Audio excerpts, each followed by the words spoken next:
नमस्कार दोस्तों, आज आईएमसी का 25वां स्थापना दिवस था। इस मौके पर आईएमसी के अध्यक्ष मौलाना तौकीर रजा ने एक नई सुगबुगाहट शुरू कर दी। हालांकि उनकी नाराजगी कुंभ को लेकर थी, जिस कुंभ में कहा गया है कि गैर समुदाय और संप्रदाय के व्यक्तियों की नो एंट्री है, जिस पर मौलाना तौकीर ने कहा कि साधु संतों का काम सामंजस्य बनाना, शांति स्थापित रखना है।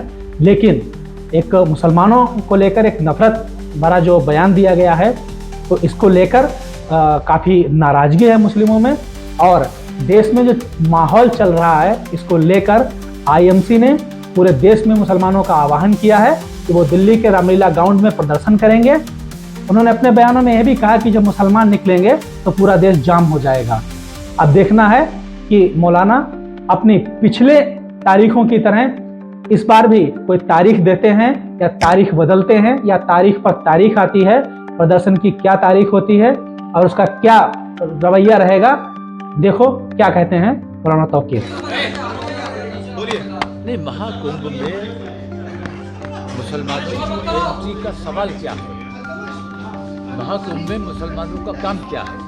वो हिंदू रस्म रिवाज होते हैं, मुसलमानों का कोई काम नहीं है। और अगर मुसलमानों से नफरत की बुनियाद पर उन्होंने ऐसा कहा है तो ठीक नहीं है, क्योंकि साधु संतों का काम प्यार मोहब्बत बांटने का है, ये नफरतें बांटने का नहीं। वैसे भी धार्मिक आयोजनों से मुसलमानों को खास तौर से अपने आप को बचा के रखना चाहिए, क्योंकि उनके धार्मिक आयोजन है, उसमें किसी किस्म की मदाखलत हमारी मुसलमानों की ठीक भी नहीं है। धरना कब करने जा रहे हैं? धरने की मेरी अभी तारीख फिक्स नहीं हुई है।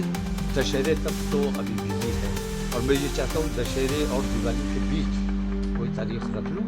और हमारी ऑल इंडिया कॉल रहेगी, और दिल्ली में इन तमाम बेईमानियों के खिलाफ इज्तिमाई धरना दिया जाएगा। तमाम पार्टियों से ऊपर उठकर, बिरादरियों से ऊपर उठकर, मसलकों से ऊपर उठकर मुसलमान समझे जाने वाले तमाम लोग वहाँ अपनी मांगों को रखेंगे, धरना देंगे।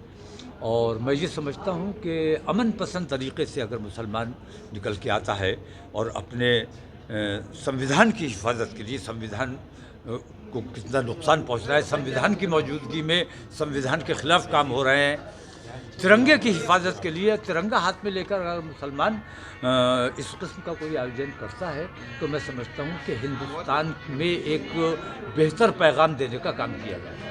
आप कहते हैं कि पूरे हिंदुस्तान को जाम कर दिया जाएगा, और आप दिल्ली के लिए जब मुसलमान निकलेगा हर ज़िले से, हर सूबे से, तो मैं ये समझता हूँ कि जाम तो होगा। और एक दिन की तकलीफ बर्दाश्त करके अगर देश के लिए अच्छाई का कोई रास्ता निकल सकता है, हम अपने रहनुमाओं को, हम अपने देश के नेताओं को अगर कोई अच्छाई का रास्ता बताने में, समझाने में कामयाब हो जाते तो ये बहुत अच्छा काम है। अगर थोड़ी सी तकलीफ उठाकर आसानी का रास्ता बन सकता है तो हमें वो तकलीफ उठानी चाहिए। मौलाना साहब,